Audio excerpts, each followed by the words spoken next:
Back to BBM, belajar bersama Mas Kim.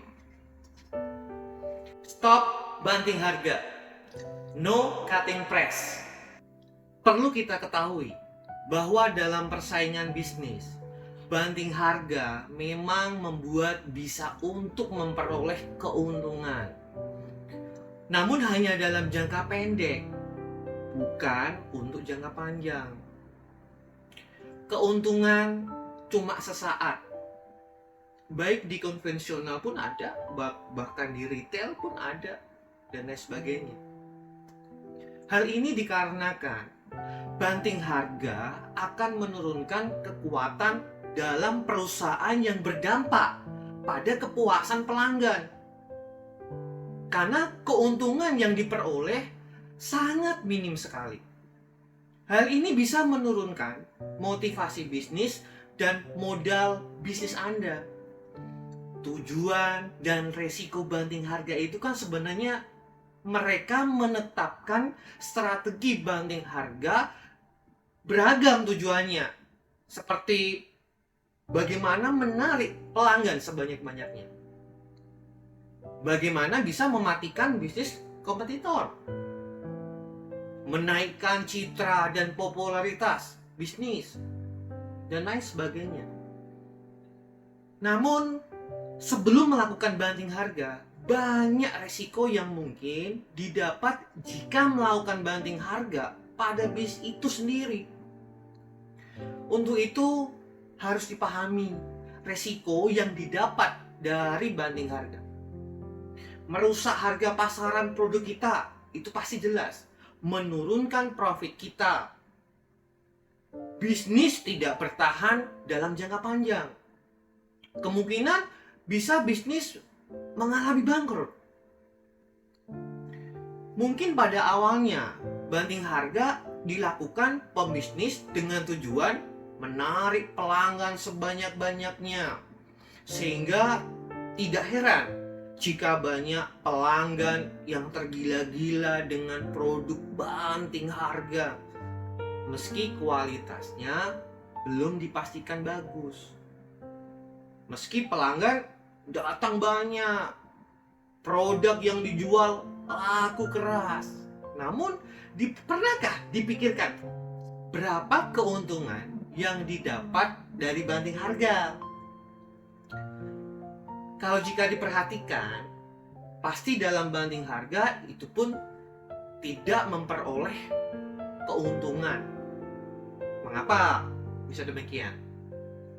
Karena saat Anda melakukan banting harga, maka profit yang diperoleh tidak sebanding dengan harga asli dari produk tersebut.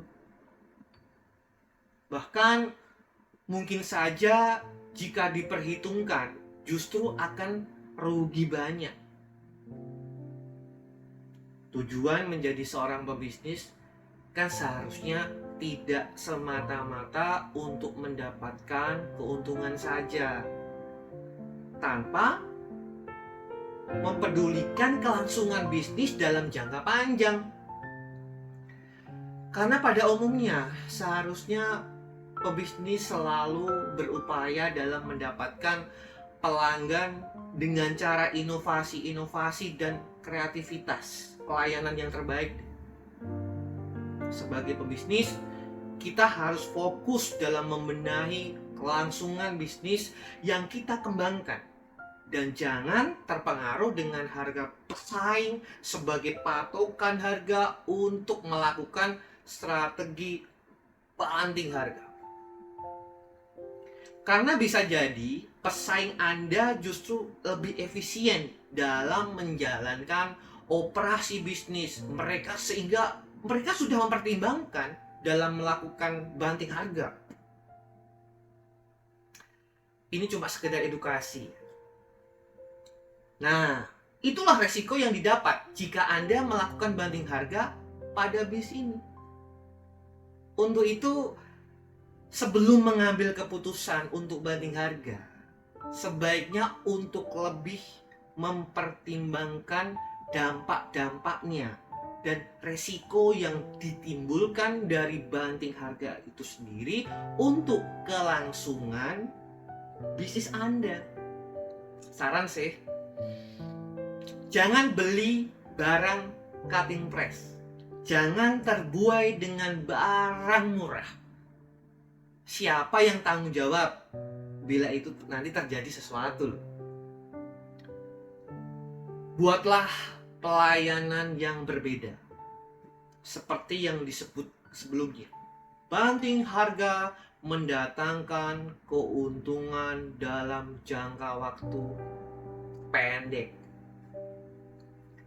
Nah, cara yang bisa dilakukan agar tetap untung adalah membuat pelayanan yang berbeda. Misalnya, dengan memberikan pelayanan yang ramah, cepat, tanggap, mengenal pelanggan sehingga bisa memahami apa yang dibutuhkan oleh mereka. Percaya deh, hampir semua mengalami fenomena undercutting press, baik di konvensional, retail, dan lain-lainnya. Kita harus rapatkan barisan. Berbisnislah yang jujur, insya Allah berkah. Amin. Tetap selalu berpikir positif. Selalu tetap kita optimis. Semoga ini bermanfaat untuk kita semuanya. Namanya juga berbisnis.